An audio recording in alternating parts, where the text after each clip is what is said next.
Hello and welcome to the Blue Monday podcast. Now in our sixth season, looking into the sometimes exciting happenings of Ipswich Town Football Club. My name is Mikey Pensy-Smith and this is the flagship show. And today I'm joined by Joe Fairs and David Diamond. How are you both? Yeah, pretty good, Mikey. Thank you. Yeah, loving life. All things considered. Yeah, yeah. The football's something that we can all look forward to at the end of each week, isn't it? These are obviously difficult times to be Ipswich fans, and we're going to do our best to make sense of things without being too doom and gloom. But it's going to be pretty tough, I think, this one. And I think all three of us are hoping that the next podcast that comes out of Blue Monday will be an emergency podcast. So here's hoping. Yeah. So we'll start with the news. And so often when I'm planning these podcasts, when I do the news section, I go straight onto those with the days, twtd.co.uk, to have a look at the news from the week. Really good website and publication. And last night it was confirmed that the man behind those were the days, Phil Ham, has been banned from attending Ipswich Town matches on the request of manager Paul Lambert. Now this apparently has been ongoing for a few weeks. Phil Ham was hoping that it would get sorted behind the scenes, but it obviously became very public on Saturday that this is what's happened. Joe, why was this decision made, and how worried should we be by this type of thing happening at our football club? It's pathetic, really, isn't it? It's this mass paranoia that the management team have, that people are out to get them. Like people putting a team on an Ipswich Town fans message board is, like I say, what do they think? They've got opposition scouts looking at our message boards.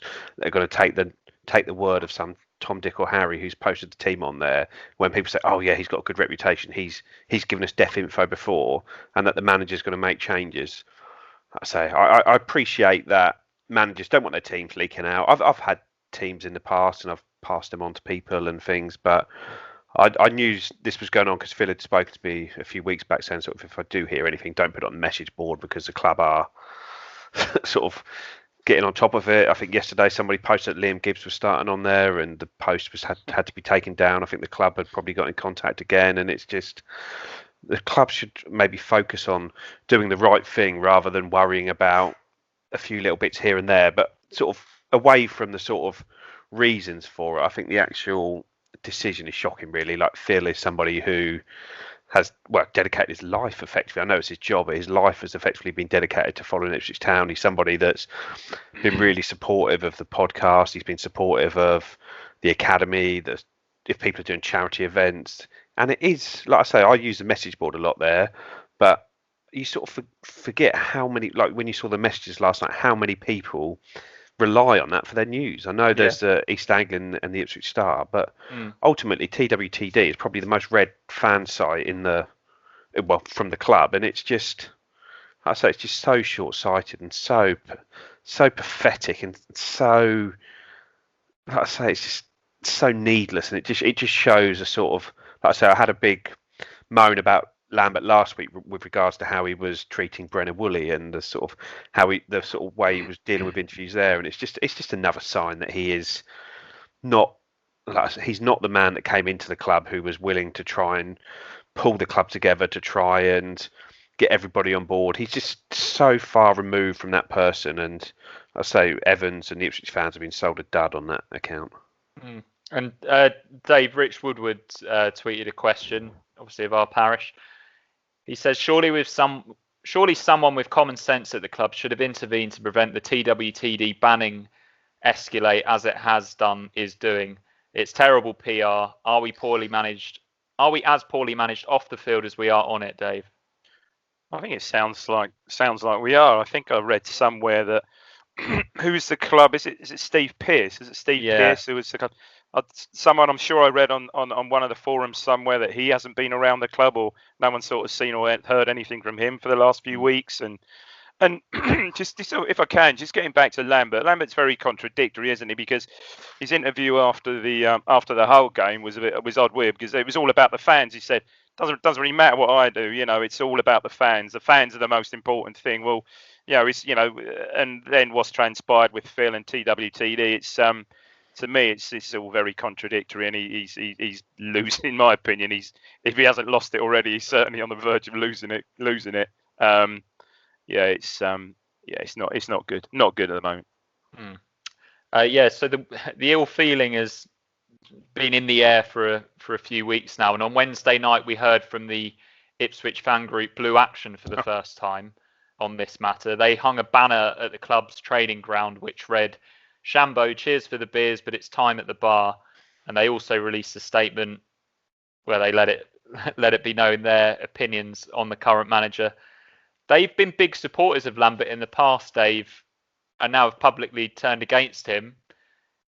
Do you sense that things have really changed for Lambert and the fan base over the past couple of weeks? Yeah, in the last, probably I think the Shrewsbury game was the turning point. I think it was for Joe. Terrible performance, and Joe again this time last week came out and said again. I read what Joe said. He said, "Look, it could be probably the worst result we could ever have, because it's just papering over the cracks." And it was just inevitable. It was an era of I always use that word, predictability, inevitability, that we just wouldn't show up in these. Look, okay, there are factors, there are injury factors, but it's just so disappointing. And I think now the time has come. And then you get now that he has much sway, but you get McMills on Radio Suffolk saying, well, when you think, since he's been here, really, what has he achieved? Really, very little. The club's gone backwards. He joined November in our relegation season, and we went down comfortably, really, with a whimper. He had no effect on that at all. Okay, there were one or two games in there, but nothing much. Obviously, last season promised much, had already fizzled out by the time lockdown came around, and this season's heading much the same way, isn't it? So I think, the time has finally come. I think that there should be a part in the ways. I mean, the issue is, of course, he's now got this 4 years, 4.5 years, whatever it is, left on his contract. What I would hope within these contracts, what I think you would find within these contracts, there are certain break clauses, you would think, which would mean we wouldn't have to, but perhaps pay him the full remainder of his contract. However, you would think that would be obviously based on performance and league place, and so maybe we're not low enough yet for that. Yeah, that's the worrying thing. That is that's actually the biggest worry, is that we're sixth, which seems contradictory, doesn't it? That it's a problem that we're in the playoff places, but it bloody is at the moment. But I just can't see that there's sort of break clauses to do with your position in the league when there's sort of games in hand all over the place. Good Realistically, point. if we're waiting for a break clause, it's got to be too late. Otherwise, it wouldn't be in the contract if it was in a position where it could be used just if things looked like they were going badly rather than had gone badly. But it's quite a good point. I mean, I looked earlier on. I think Accrington have got like 3 games in hand on us, and like 3 points behind, 2 or 3 points behind. I mean, sixth is really maybe it says if you go below Accrington Stanley in the table, the manager goes. Yeah, maybe. Hang on, who else? Maybe Accrington Fleetwood, perhaps. But Donny. Yeah, I don't know. I hope. Look, I hope that's right, Joe. I hope it is.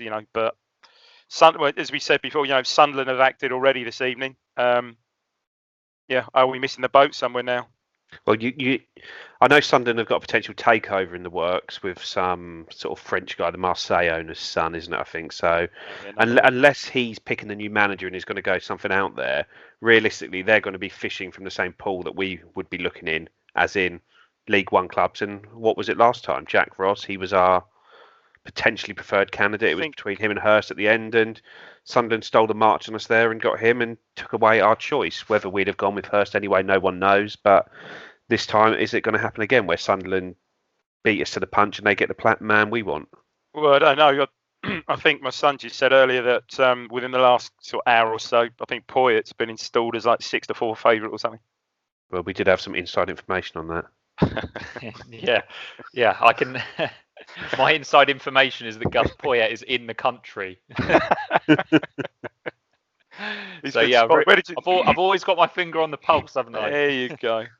Only I could know that he's. Mike. Well, he must be locked down in the country now, though. Yeah, he can only leave for work, so that's true. That's something you spotted him in Waitrose car park in Cobham or somewhere, Mikey, was it?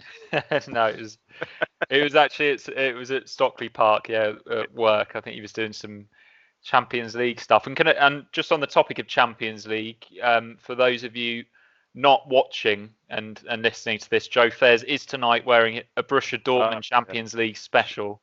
Right. They are they're a massive club. Yeah, never a coincidence when Joe's around. So on Friday, the club confirmed that 2,000 fans will be allowed into the stadium for our next home game, which is the Portsmouth game in a couple of weeks' time. So that means that ghost games at Portman Road are finally over. Season ticket holders will be put into a ballot. Joe, you've really missed the matchday experience, haven't you? So how excited are you to at least being with the chance of seeing a live game before Christmas? To be fair, I'd miss Joe's matchday experience, to be perfectly honest. But anyway, go on, Joe. I'm just struggling a bit with it in that most of my work I'm doing from home, sitting at this desk. Yeah. I'm currently in the midst of a dissertation for a university course I'm doing, sitting at this desk. Whenever I watch football, I can't get it to work on my TV, so I'm sitting at this desk. When I'm doing a podcast, I'm sitting at this desk now, and it's just getting a bit. Everything I do, I feel like I'm just cooped up in this room, and at least I've got a view of sort of dog walkers coming past out the front along the heath. But it would be nice to go and watch football somewhere else. Yeah. And Dave, are you harbouring hopes of putting the Fred Perry on and putting away harbouring hopes of being one of the 2,000? Yeah, putting away a substantial meal and a few pints in the Greyhound before staggering down to the ground. Be nice. You're right. Yeah, it would be nice. It would be nice. So I think it's the match day experience, isn't it? It's the going out to go to the football that we're really missing at the moment. Not necessarily seeing the football with our own eyes, but just weird seeing a sort of, if you do go, seeing a game without 2,000 fans, no away fans, it's still going to be slightly odd, but at least you'll be there. So yeah. And we must just mention before we move into the Charlton game, the sad passing of the legendary Diego Maradona, who passed away during the week. One of the most entertaining sports stars of all time, Dave. Yeah, and another one of these, a bit like, there's been so many of them, you look back, George Best, okay, not putting Gascoigne in that category, but Gascoigne, floor genius, absolute floor genius. I mean, and probably Maradona was the biggest floor genius of the lot, wasn't he? I mean, the best, I saw Pele, I just about remember the 1970 World Cup, just about, obviously unbelievable, but Maradona's the best player I've ever seen. Just won a World Cup on his own. Okay, admittedly, cheated against England, but what he did following that, carried his country to the World Cup. And then when he went to Napoli and Barcelona, not so much, but Napoli, best player I've ever seen. It's just unbelievable. Yeah, unbelievable. Dave, that Maradona. The Diego Maradona film when he was at Napoli is really good. Yeah, I watched it a couple of days ago. Yeah, excellent. Yeah, that was going to be my question for Joe. You're a big lover of all sports literature and TV, and there's some really excellent stuff out there on Diego Maradona, isn't there? Yeah, the movie that Dave is talking about, I think it was directed by, is it Asif Kapadia, who did the Amy movie and the Senna movie, and it was on Channel 4 last night, and I taped it again. I watched it earlier in the year. I think it's still on More 4, but yeah, I'd recommend that to anyone. It is brilliant. Just a brilliant story, brilliant characters, and you did not believe sort of what you see in that documentary, and it's brilliantly done. But he almost transcended the game. He certainly did in Argentina and probably Naples. Definitely Naples. I had a chance to go and didn't. A couple of my mates went over and saw Naples play Milan, and Maradona was playing in Careca. Years later, probably, 10, 15 years ago, I was in Naples for a couple of days with work, and just coincided with Maradona coming back to play in a testimonial. Can't remember who for. And Naples is horrific traffic-wise, isn't it? The whole of Naples just shut down, just completely. He is a god was a god out there. Absolutely incredible. So you hear a few of the sort of big European pundits like Andy Brassel on Football Ramble, and they said if you go to Naples, you'd assume that Maradona still played for them because they're everywhere. There's shrines to him everywhere. There's memorials. All the fans still have his name on their shirts. The scarves, all him. You would assume he's still playing when you go out there, and I think they're going to rename the stadium. But yeah, what a player, and like I say, that documentary is a must-watch for any football fans. I still think the best bit of football footage I've seen, one of the best bits is, but you have to have it with obviously watching the goal, but with the Peter Jones Radio 2, as it was at the time, radio commentary of Maradona scoring the second goal against England is like the stocky little man, wriggling like a little eel or something like that. It's just brilliant, absolutely brilliant. Yeah, and then we're all big lovers of that footage as well, of him warming up before a Napoli game with the what is the song? Apparently they played it at Portman Road on Saturday. Andy Warren reported. Love Is Life, yeah, by Opus, yeah, unbelievable. Yeah, and the other, well, I've seen a couple of things going viral this week again. Maradona just doing shooting practice on the muddiest pitch you've ever seen and just absolutely loving life. And then also, Dave, that lovely picture of Diego Maradona with Glenn Hoddle after a testimonial played. Yeah, I don't know if you saw. I know you sometimes watch. Hoddle was talking about that only a couple of months ago when he did that that 4 with tubes. Tubes. And the 4. Hoddle was on that, and then he said, "Who's the best player you ever played with and against?" And he said, "Well, it's Diego Maradona. I think you played with him in the Ardiles testimonial, didn't he?" Yeah. He said, "Oh, we just had something, I just dropped the ball and there he was," sort of thing. Yeah, brilliant. Yeah, super. And Maradona would no doubt say the same thing about Glenn Hoddle, wouldn't he, Dave? I'd like to think so. And the story, I think it was very nearly came to England, to Sheffield United. They got Alex Sabella instead. It's a bit like Adrian Paz, Gabriel Batistuta for us. And I think they almost on the cusp of getting Maradona, but ended up with Alex Sabella, who was a decent player. I think went on to play for Leeds back in the day. But yeah, fantastic. Bloody hell. Yeah, shame. Yeah, such a legendary player. One who our very own Armando Dobra, of course, is kind of named after. Armando was Maradona's middle name. But there was no Dobra in the Ipswich squad for the game against Charlton, was there, Joe? Can you talk us through the lineup? There's 4 changes. Yes, but 4 changes again. And you look at the team that's put out. Everyone's obviously seen it now, but it was just a back 4. Enciala was in for McGuinness. And then the midfield 3 was Andre Dazelle, Brett McGavin and Liam Gibbs, 17-year-old, making his debut, playing as the sort of the advanced of the 3 midfielders. Dave has a wry smile on his face. It's difficult because obviously this is a young kid making his debut, and he's incredibly proud, his family incredibly proud, and I thought he didn't do himself any harm out there. I thought he got involved well. It didn't quite go his way, and his passing was a little bit off at times, but I thought he handled himself fine. But ultimately, we are at a stage now where the manager isn't trying to win the game, because who is going to have more impact in that game? Liam Gibbs as of there, or playing Caden Jackson up front with James Norwood? We were up against 2 makeshift centre halves. I know experience, but Chris Gunter and Darren Pratley. You saw that little ball Dazelle clipped in behind them where Norwood just bullied Gunter out the way because they're not centre halves. And it's like, did we want to win that game yesterday or not? Or did Lambert just want to prove his point about this 4-3-3 formation? It looked like the latter to me. Yeah. Right. I will just quickly mention all of the players that played. So it was Cornell came in goal for Holy as well. That was the other headline from our team. And it was, Chambers, Enciala, Wolfenden, Ward, Dazelle, McGavin, Gibbs, as you mentioned. And then it was Judge and Bennett's either side of James Norwood. The Charlton team was Ben Amos in goal. There was quite a few recognisable names. Good keeper. They are only just down from the Championship. Matson and Matthews were the fullbacks. We've already mentioned Gunter and Pratley. And then it was the midfield 3 of Morgan, Shinnie and Ben Watson, who, I mean, think of the career appearances he's got to his name. And then it was Smythe or Smith and Anike with Johnny Williams, our former player, in the number 10 position. He looked pretty bright as well, I thought, before he came off.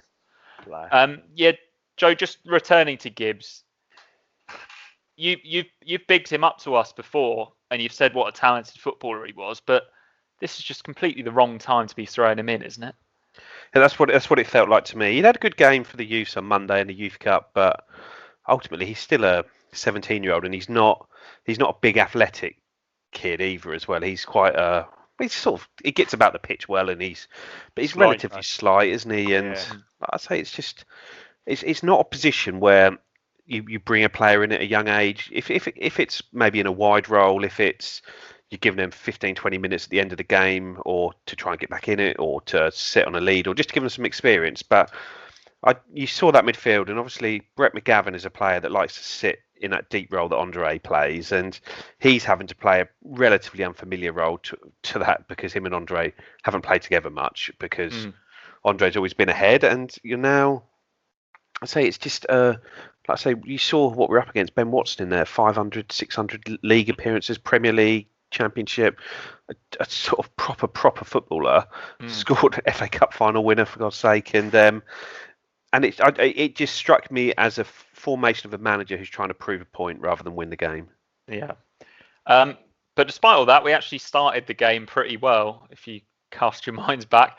Luke Chambers hit a Mick Stockwell-style shot where he cut in from the right outside of the foot that went wide.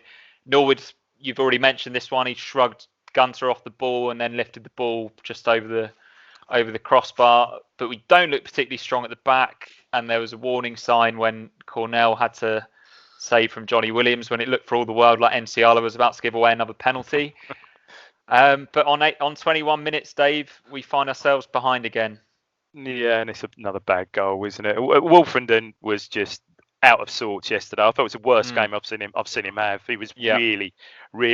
And interestingly enough, I heard him being interviewed pre-match on Suffolk, on Radio Suffolk, and he just sounded downbeat on there. You know, obviously that was done a couple of days ago, maybe the Friday or the Thursday, but he just sounded really flat. Anyway, you know, whether he carried that, I don't know, into the game. I think he's had COVID. He's certainly been self-isolating for a couple of weeks back, I think, Joe. But he just looked woefully out of sorts yesterday. Pace, I mean, just got done for pace more than once. And just got caught a bit flat. I mean, again, doing the thing that Wolfenden usually does well, trying to bring the ball out of defence. I think got challenged by Anike, who was sort of fairly lively throughout, who won the ball. Number, didn't he? Yeah, played it to Shinnie, sort of drove forward. And then again, we got a bit unlucky, didn't we? You know, Shinnie drove forward in the box, sort of reverse pass, just sort of clipped Ward on the heel. Another day, it might have hit him square on. He would have cleared it, hit him on the heel, fell for Morgan. A good finish, but early first time finish, penalty spot, and can't blame the keeper. He's flat footed, had no chance from there, hit it really well, just low, and just bounced it in. And you almost thought, then you thought, that's game, that's it, pretty much. You know, as recent things have gone, game over. And so, the one shred of hope we might have had was that James Norwood again looked on it. The next thing that happens is he goes off with another hamstring injury. We're not doctors, Joe, but there must be more to this than just rotten luck, isn't there? All of these injuries. Nsiala does a hamstring in the second half as well, and and I know the excuse is that we're having to play so many matches, but a lot of these players haven't played that many matches, and we rotate the team in the cups. But I know there's obviously a lot more soft tissue injuries this year compared to previous years because of the schedule. Yeah. But we seem to get it every year. And it's like I say, James Norwood has a hamstring injury. He comes on against Portsmouth for the last half hour, which turns into an hour, and he looks like he's done his other hamstring in that game. He then plays Tuesday night and plays sort of 75 minutes and is taken off to save him. And then he's back in the starting 11 on Saturday. And it's like, you're talking about needing to do the right thing, needing to ease players back, needing to manage workloads, but I say, what was his workload being managed properly? Do you go from not playing at all to 75, 80 minutes on a Tuesday, then start again on the Saturday, or do you try and use your squad a bit more? I think in some ways Lambert's a bit damned if he does, damned if he doesn't. But I say you've got, if you'd have started Jackson yesterday and said, "Oh, Norwood, he's feeling it a bit from midweek," he's on the bench. Yeah, he's on the bench. Then I don't think you're going to get too much criticism, but. It just seems, like I say, they don't really know what they're doing down there at the moment, full stop, I think. I mean, what did surprise me about that was the choice of substitution at the time. Yeah. So it's, Aaron Drinan, who comes off the bench, with Hawkins and Jackson both remaining on the bench. Drinan, to his credit, though, looks pretty sharp when he comes on, almost creates a goal for us, where he robs Pratley of the ball and plays it back for Judge, and it's deflected over. That was probably the best effort we had in the rest of the game. So Lambert decides against go back to that substitution, though. You've got Drinan there. Lambert says he brings him on because he needs some minutes. That was that weird. was a strange one. But Yeah. on It was an hour to go. Tuesday when we played Hull, Drinan is on the bench as the fourth striker when Lambert's saying, "Oh, we'll only play one up front." And on that same day, we've got an under-23 game which he sits Dobber in to drive 5 hours to Bristol to play in an under-23s game. And it's like, if Drinan needs minutes and we can only play one up front, why is Dobber not on the bench and Drinan the one not going to Bristol to get 90 minutes under his belt? He's very contradictory now, isn't he? He really is. So we said it at the start of the programme about how important the fans are, but while you're cutting off the communication to the fans, I say everything's. It's like listening to Boris Johnson, isn't it? Steady. So yeah, Lambert decides against making any changes at half time. In the 64th minute, he brings on Caden Jackson in place of Gibbs, while Lee Bowyer brings on Omar Bogle, and Omar soon ensured this game wouldn't be going to the wire. You come for the king, and you'd better not miss. But, yeah, long throw into the box. I think it's Wolfenden again under it, and it's a poor clearance, isn't it? It just slices it out, and then it falls. Is it Darren Pratley who takes a touch and hits a shot at goal, but it drags the shot wide, and it turns into a decent cross. Bogle's just sort of gone off the back of Chambers, but like I said, I don't think there's much Chambers would have done had he even been on there. It was either sort of put the ball into your own net or let it go past you, and Bogle just has an easy finish to tap home, really. So yeah, like I say, but this is what happens if you let other teams in your box and have shots and crosses, and you're going to let them score goals, and that's what we don't do. We don't get in the opposition box. Yeah, and then soon after we suffer another injury. This time it's Toto Nziala. You just couldn't make it up, could he? And at this stage, he brings on McGuinness for Nziala, and he brings Lancaster on for McGavin. And just days after saying Ipswich are hopeless when we play 4-4-2, what formation are we playing, Dave? We are playing 4-4-2. 4-4-2. We are playing 4-4-2. And for once, Alan Judge has moved inside, and he sort of starts to have a slight influence on the game. Probably the game has gone by that point. Yeah, we did play better, but it's hard to know whether it's just because Charlton had packed up effectively 2-0 up. We just see it out. Yeah, we didn't really trouble them, did we? Does a part of you wonder whether that comment about us being hopeless with two up front slipped out from Lambert the other night, which meant that he then couldn't go to 4-4-2? Do you think that maybe could have happened? Possibly. Yeah, you might be right. Yeah, because he hasn't been against the idea in the past, has he? But did we not start all last season? We played two up front. He said we can't play with two up front, and we did it all last season. Yeah, I can remember certainly, fairly deep, deep as the season got. I can certainly remember Southend away, Norwood and Jackson playing brilliantly two up. Even towards the end of the season, when we were three at the back, that was with two up front, wasn't it? It was always two up front. Yeah. Maybe Lambert just looked at last season and decided that everything that went wrong was because we played two up front. Maybe. So it's another defeat against a so-called promotion rival, and we dropped down to 6th. The only other game, what was it? Oxford won against Swindon. No, Swindon. They lost 2-1. Two late goals for Swindon. Right, he turned it around. Bit of a derby, that one. Yeah, big derby there, isn't it? Fleetwood and Sunderland drew on Friday night as well. That's right, yeah. No. I mean, our record against someone posted the record against the five of the sort of top 10 teams we've played, and it's obviously 5 defeats. Yeah. 2 goals scored, 12 against. It's 5 games. Horrific. 0 points. Last year it was the top 10, I think there was, or the top 11 or 10 that finished above us, so 20 or 18 games, we didn't play them all, and it was 2 wins, Fleetwood away and Gillingham away at the start of the season. But it's more embarrassing that Gillingham finished above us than that we beat them. But grim. So we're at basically 25 games, 2 wins against decent sides. Yeah, and and the thing is, you're not taking any points off those sides. So even if these last 2 games, if we'd got a point a game, it wouldn't be the end of the end of the world. But yeah, comfortably beaten. Right, so let's move on to the Twitter questions. And there was the last time I was on was the mailbag show where we badly needed questions. and we didn't really get very many. And now this time we've got inundated. dozens upon dozens of excellent questions. A few of them obviously are kind of asking the same thing, and hopefully we don't repeat ourselves too much over the next 20 minutes or so. The Running Tucker's question is, if Paul Lambert goes, do you trust the owner to make a better choice? And if so, do you think we'll be in this position again in 2 years' time? Dave? Well, going by his previous choices, probably the answer to that would be no, really.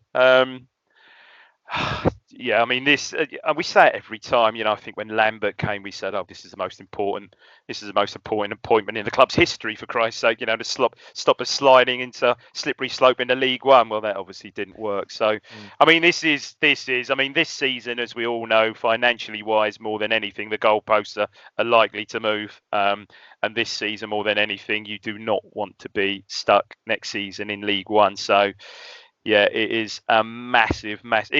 If, and I must say if, the axe does fall, it is huge, absolutely huge. As for who, I guess that's a question that's going to come up, so we'll deal with that. That one will come up, yeah. Yeah. One of your drinking buddies, I think, Chris Nichols. Yep. Yeah, he asked just how big of an issue is not getting promoted, how many players are out of contract at the end of the season, and just who would we replace them with? If the rot really sets in, is there a chance of relegation, or are the teams at the bottom so bad it saves us? I think we can probably say. Yeah, I'm happy to rule out relegation, but like I say, when it's the talk of not just how many we're going to lose, it's who we're going to lose. You just need to look at Teddy Bishop's contract is up at the end of this season. Andre Dazzel's contract is up at the end of this season. If we don't go up, we're going to be able to afford to pay them probably about $3-4 grand a week at a push, and they're going to get, let's say Bishop's got 5 goals from midfield this year. He'll get 5 times that in the Championship, and Dazzel the same. And I think is it Gwion Edwards? His contract is up this season, and I'd say that there's a good sort of 8, 9, 10 sort of proper first team players whose contracts are up at the end of this season. And like I say, it's the ones that, like I say, the Dazels, the Bishops, whose value is just going to zero at the moment. That is a big concern. And I say, for all the money that I know people talk about Evans underfunding, but ultimately we still run a Category 2 academy, which not many teams outside the top 2 tiers do. Barely any. 2 or 3 teams do. And like I say, we've finally got some players. We've finally got them fit. We're finally giving them some game time, and we're going to lose them for nothing. Yeah. We'll end up with lineups that were weaker than the one that we put out on Saturday. With all due respect, like I say, you're going to struggle to retain anyone who's upwardly mobile, and so the quality of the squad is going to diminish. And I know people don't think the squad is that strong, but trust me, if we stay down, you see what it's like next year. Right, Dave, what's happened to Stephen Ward? This is from Mark ITFC.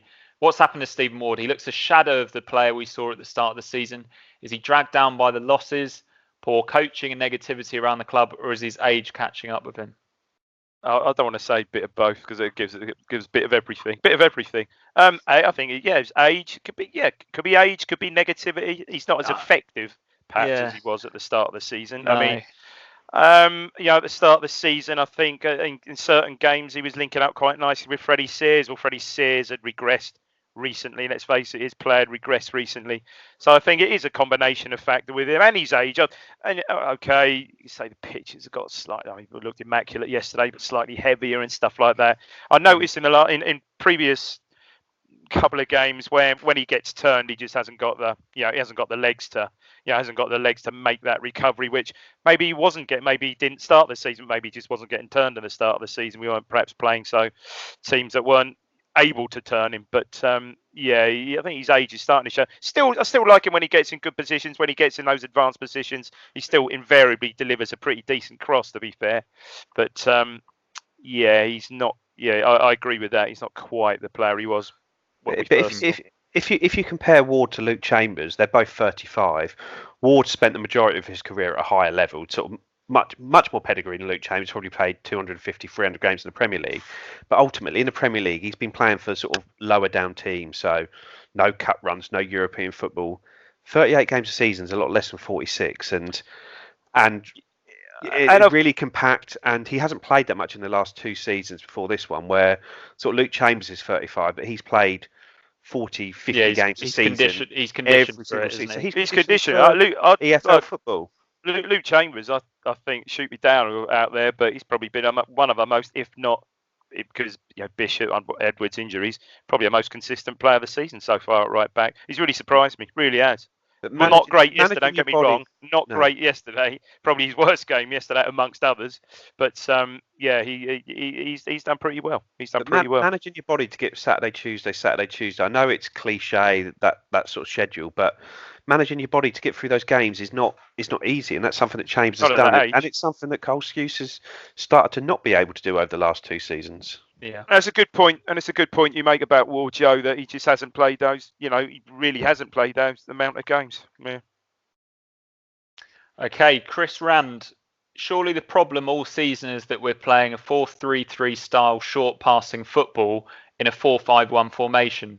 This was covered up earlier on by midfielders having a bit of confidence. That's all. Would you agree with that, Joe? Yep, and like I say, you look back at I'd written off Lambert last season and given him the benefit of the doubt this year after he'd been given sort of another go at it by Evans, and I'm sure a lot of people were the same. But at the start of the season, when we were scoring goals, you look back at the goals, we scored some good goals, and like I say, there's times where you've got 5, 6 men in the box.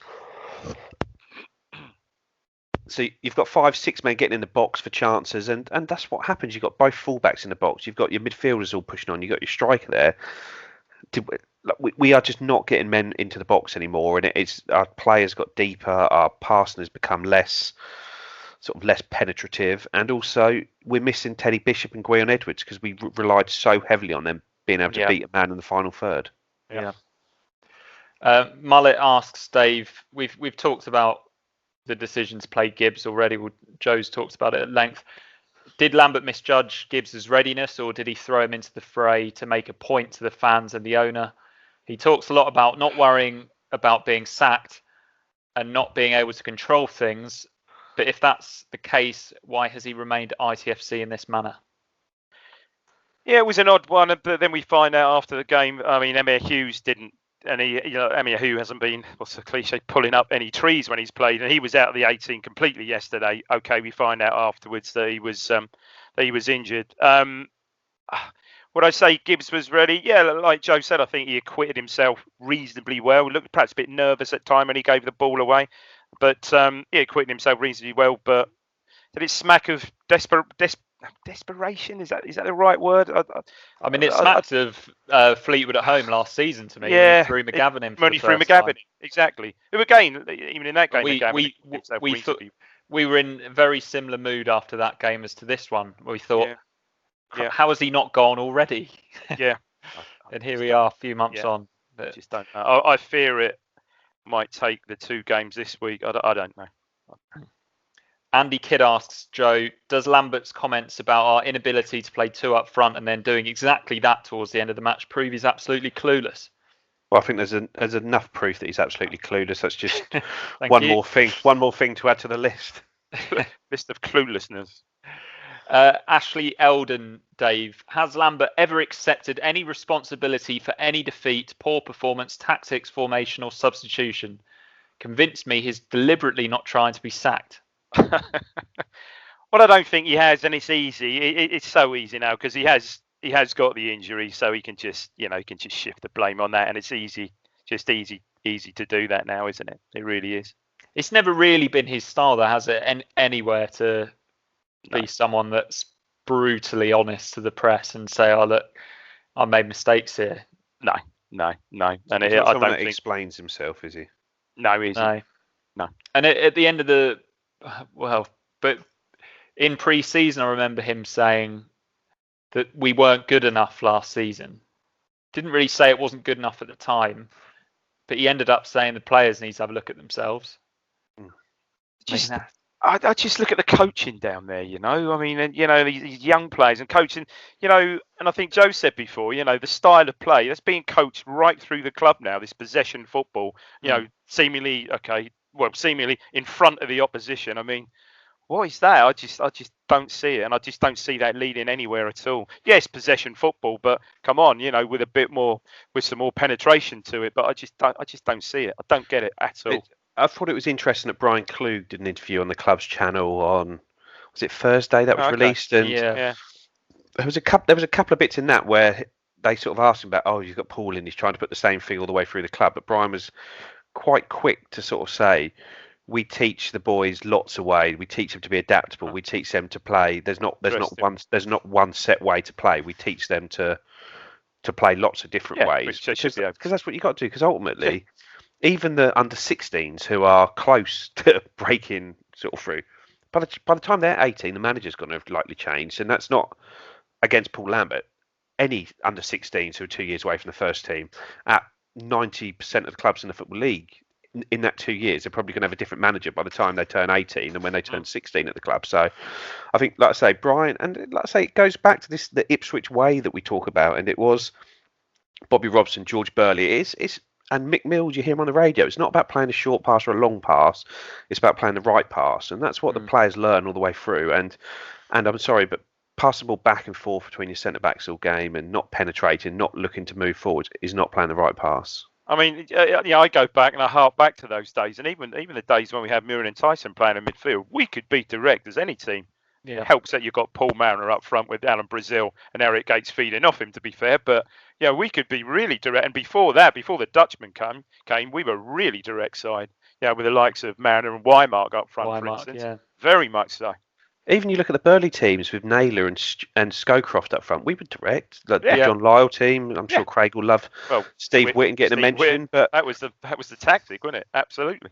Alan Lee, John Walters. Whenever we've under Jim Magilton playing good football, that was with John Walters on the right. Yeah. Joe Royal. We used to play long diagonal balls up to Shefki Kuchi as well. Darren Bent. Yeah, I think there's a myth that it's pass.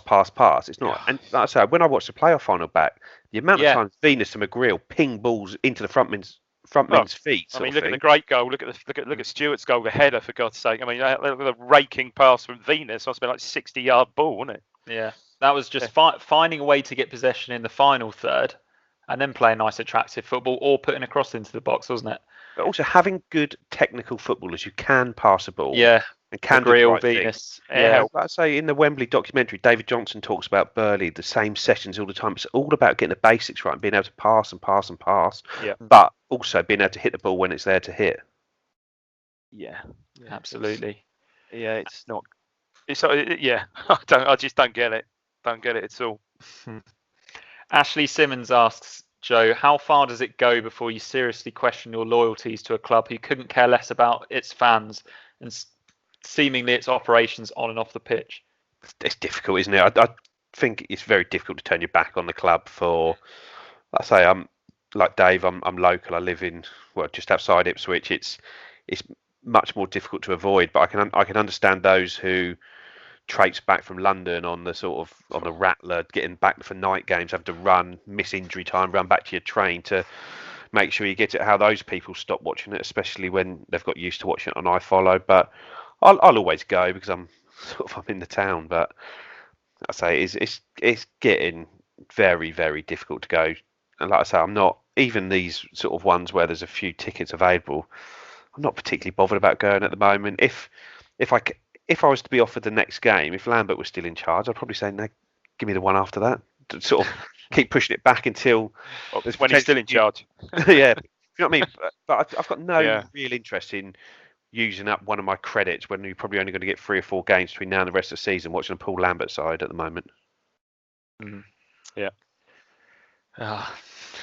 It's cheery stuff, isn't it? But Dave, are you close to considering playing golf on Saturday afternoons when the weather improves? No, it's just too busy Saturday afternoons. I couldn't hack that. I think I'd actually rather go down to Portman Road because golf Saturday afternoons where I play is just ridiculous, especially now, for God's sake. Of course, it's been closed for 3 months this year, for Christ's sake. They make the most of the last month if it's not raining or snowing or whatever, or even that sort of thing. So I haven't quite got to that, but I hear stories of other fans saying, "Oh, okay, they've said it perhaps when we got relegated, to League One, but saying that they don't feel they've been ever so disengaged." Fans my age of long standing, just don't feel they feel a total disengagement from the club. Totally disengaged from it, and yeah, but they'll still support the club, but it's difficult. It's getting worse. Yeah, it's hard with the podcast because it's like we commit to do this on sort of like Sunday nights. We're doing it now, but it also means we commit to give up our Saturdays. I would 99 times out of 100 be watching it, but it does become you have to watch it if you're signed up to do it. Where maybe if it carries on like this, you don't want to watch the game on a Saturday. You might just listen on the radio and pick the highlights up. Where at the moment we're committing to sort of like watch it to do this. It's just got that.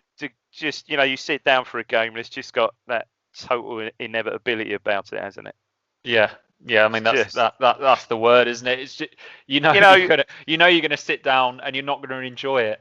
And this time last week, if you'd have said, yeah, so look at that, so scraped in against Shrewsbury, terrible performance. Hull at home, 3-0 defeat, Charlton at home 2. Yeah, that's about right. All three of them were very inevitable, though, weren't they? It kind of felt like the Shrewsbury game we were going to win without playing well, and then the Hull game we were going to lose without playing well, and then we were going to maybe be a bit brighter against Charlton and end up with the same result. But when I did the Radio Suffolk fan shows, I did them with a guy called Matt, and he after the Shrewsbury game, he said he had a good win on an accumulator that day. Put £100 on Hull to win and Charlton to win this week, and turned it to £800. And it's sort of like, how was that? Like from watching us, how was that 7-1 for Ipswich to lose both those games? That's just Brilliant. Okay, so Chris Peach, with the amount of injuries at the club, surely it's more than just bad luck. Poor fitness coach and a joke of sports science. I kind of asked you this one as we went along, didn't I, Joe?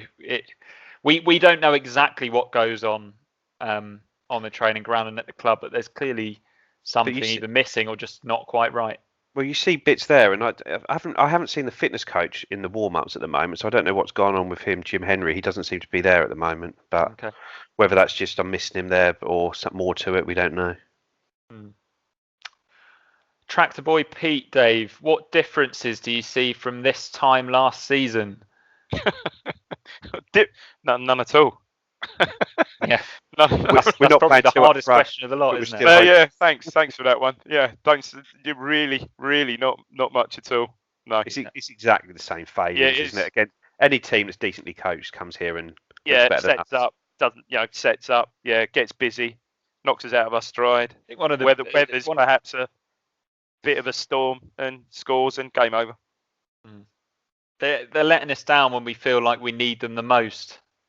We need our football club to cheer us up in these hard times, to give us something to look forward to at the end of the week, and that is kind of how it was at the start of the season. We were never really enjoying watching these games on iFollow with the empty stadiums, but the thing that we were complaining about was the standard of iFollow rather than the standard of the football, but that's soon changed. I also don't think it can be underestimated how big a change everyone is going through at the moment with all this COVID stuff, all these lockdowns, that what are we doing so that when we come out the other side of this, when the vaccine is out, and sort of without going into too much detail on that side of things, when we are able to all go to watch football, what are the club doing so that when the fans can go back, they will go back?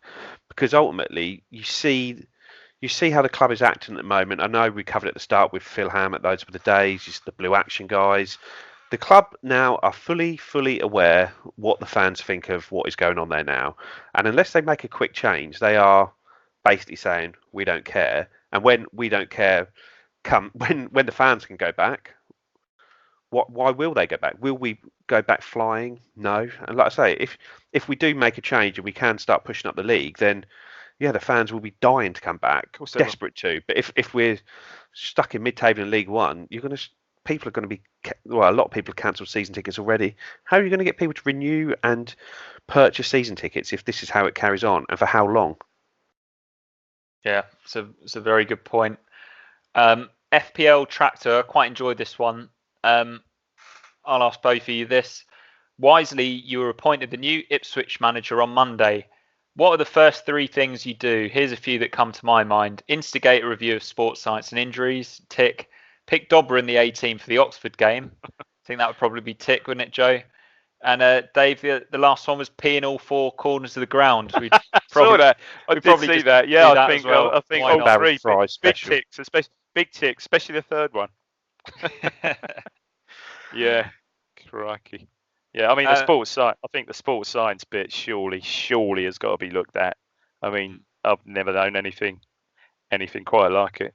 But I think we just, like I say, if we are going to change the manager, you've got to get someone a little bit more modern, a little bit more up to date, because Lambert has just proved to be so old school again, hasn't it? And you want, like I say, Hurst came in and he wanted to make these changes, and like I say, he brought in the fitness coach, Nathan Winder, who has subsequently gone to Sheffield United, and he at least identified the issues. He didn't get a chance to follow through with it because he couldn't get the results on the pitch. But Lambert's had 2 years here, and it doesn't seem like there's been huge. Like I say, this season is hard to judge, but even like Kane Vincent-Young, he was out a year ago with an Achilles injury. He came back. He was out again. He was going to be back. He then had 6 months off. There's no date for him. Pre-season friendly, and now we're saying, will we see him before Christmas? Oh, I don't know. It's like, well, what has happened to him? Has he had his foot chopped off? I don't know. Yeah. And what gets me is Jim every now and again. I might need to ask him. And what gets me is that he, apparently, and I can't recall, but his appearance record for Cole U was okay, pretty good. Yeah. I think say ever present, I don't know, but certainly didn't miss tranches of games like he has done.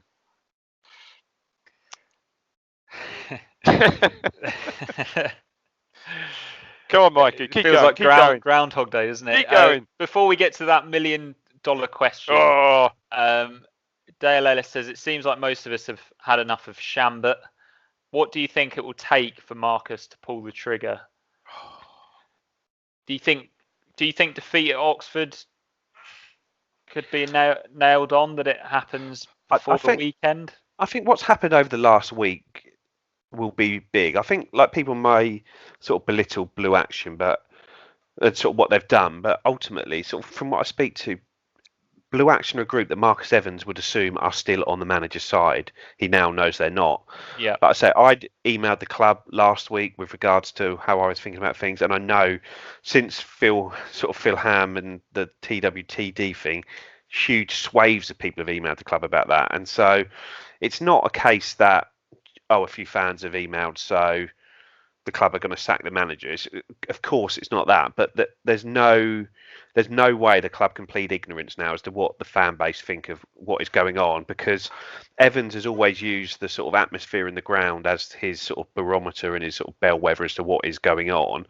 Yeah. Obviously, we don't have that at the moment, but like I say, the fans have made themselves known over the last week or so that we need to sort this out ASAP. And I say I don't know what it will be. Evans has normally got someone lined up before he makes his decision. I don't know. If is Evans in the country?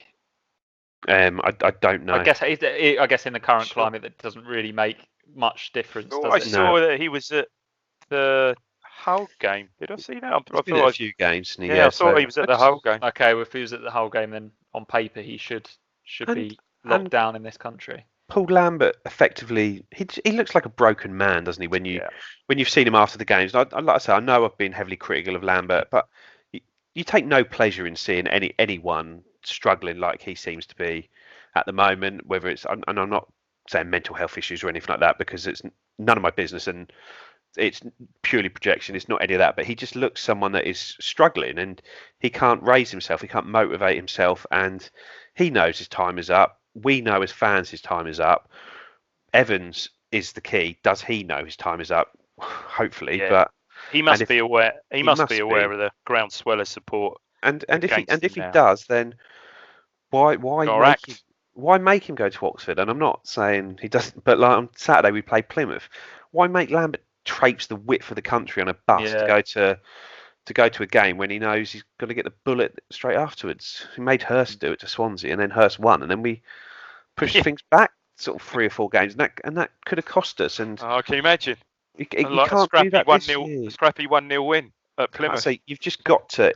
if the decision is made in Evans' head, he's got to just pull the trigger. And there's enough people at the club that can run pick a team for a game or two till he gets his next man in. Yeah. Yeah. Absolutely. This was going to be a follow-up question. I was going to ask a couple of questions back. Presumably, Lambert is on really, really good wages and earning more than what any potential new manager would earn.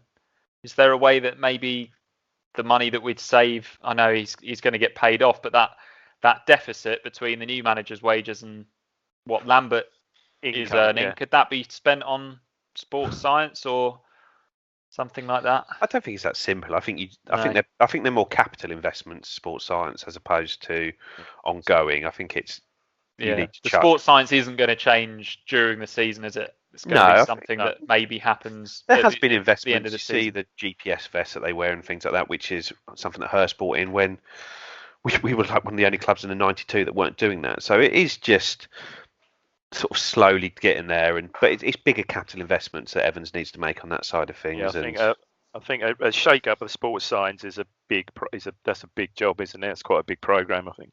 Well, that's what Leo Neal's is, sports science, head of sports science. He was at one point, and maybe the investment needs to be, well, Leo Neal is director of operations, football, academy manager, head of sports science. Maybe you need to free Leo Neal up to do one job and just do one job properly, and to then appoint another head of sports science on 60, 70, 80, 90, 100 grand a year. I don't know, but it's pittance in footballers' wages, isn't it? Really, it's not. Yeah. Like I say, normally when you hear figures like that, you're talking a week in football. I know we're in League One, so it's not that case. But Lambert is earning good money, and maybe you can get more out of it. Yeah. Okay, so that brings us on to the last question. Loads of people want your opinions on who should be next. The question I picked out was from Buttery Ken. What kind of manager do we need? Hurst was tried as the young pretender with fresh ideas. Lambert was the experienced, been there and done it choice. And I think both times actually, Joe, and I think Dave, we agreed that it was the right type of appointment at the time. Where do we go from here? Who do you want? I think. Saw result today. Here we go. Straight swap. Neil Lennon for Paul Lambert. There you go. Well, just if you look at the betting odds. Sorry, yeah, you go ahead, Dave. No, go on, Joe. Go on.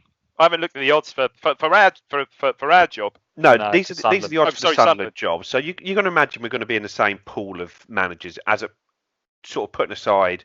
So like Gus Poyet is the favourite there, but he's got the Sunderland links from previously there. But you've got Danny Cowley, Paul Cook, Nigel Pearson, and then Kevin Phillips, which is Sunderland link, Lee Johnson, Ryan Lowe, and then it's Eddie Howe, Nigel Adkins, Sam Allardyce. Well, I think if you look at on the Ipswich side of it there, I think you can rule out a couple of them, but I think you're looking Danny Cowley, Paul Cook, Nigel Pearson at a real big push. You might attract him.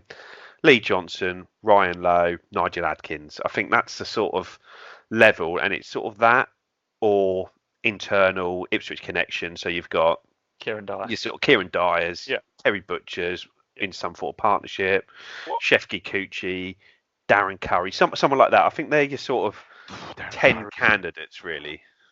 Darren Curry, he slipped my mind. There'd be a departure from style of football. Yeah, good job at Barnet. But of those, just remind me, Joe, those managers you mentioned there, who is in?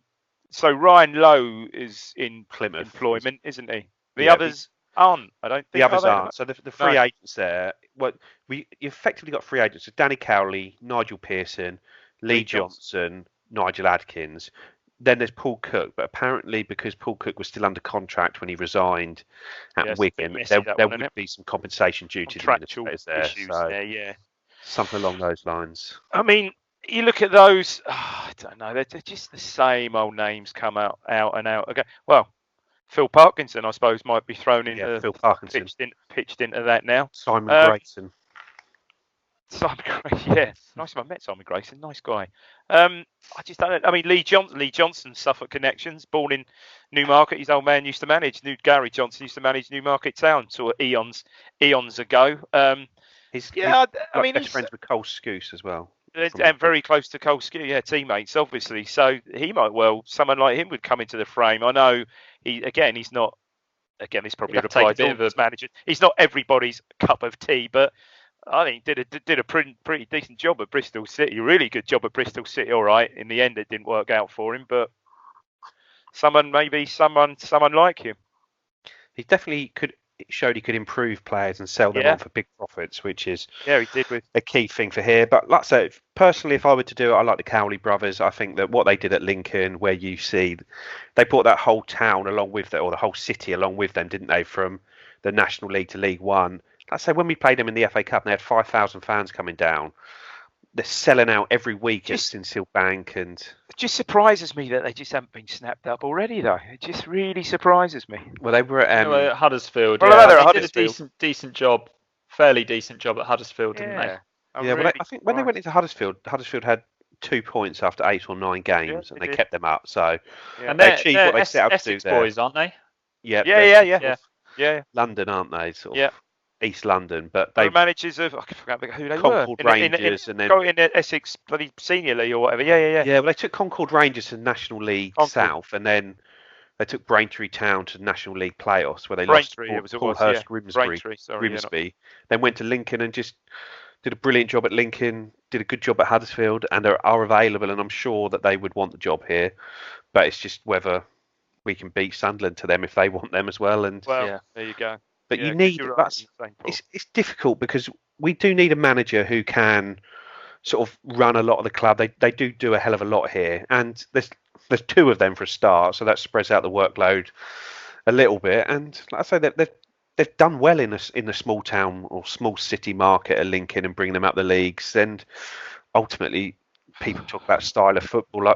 I think they've shown themselves to be more adaptable than people give them credit for, because I think they just remember the Lincoln game with a big lump up front. But like I say, I think all this team needs at Ipswich is just to be organised and motivated. Coach, for goodness' sake. You look at the way that we set up our midfield over the last 2 games, and it's just there's no structure to it, is it? Like I know people didn't like Mick McCarthy by the end of it here, but ultimately in a Mick team, everyone knew their roles, everyone knew their shape. When we lost the ball, we were back in shape, we were compact, we would shift across as a back 4, as a midfield 4. The whole team knew what they were doing, and we need to get back to being a properly coached team. And we could squeak out results against better opposition, couldn't we? We'd find a way to get better. We were better coached. Man for man were much better than us. Better coached, better organised. And with a I think people with a bit more identifiable style of play, I would say even.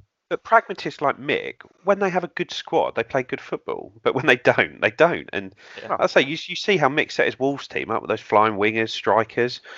If Mick was in League One with us, we wouldn't be set up like we were by the end there, where we are a minnow in that league, effectively by the end of the Championship with what we had there. You play to your strengths, you play to your squad. And if you haven't got midfielders available, you don't set up 4-3-3. It's a strange one, when you think back, when Sheepshanks got rid of Burley. I mean, you look back into that, it wasn't very long into that season at all. All right, it came off the back of a thumping defeat at Grimsby, which I was unfortunate to witness from there that night. But he acted very quickly. So I think, look, I'd be so if this week's the week, isn't it? Lose at Oxford, lose at Plymouth, which, come on, let's face it, is on the cards. Then that, I would say, is it. Oxford are really, really struck, didn't they? Yeah, that is it. That's the biggest worry, isn't it? So brilliant questions this week. I had to leave quite a few out, but thank you to everyone that put a question in and joined the discussion.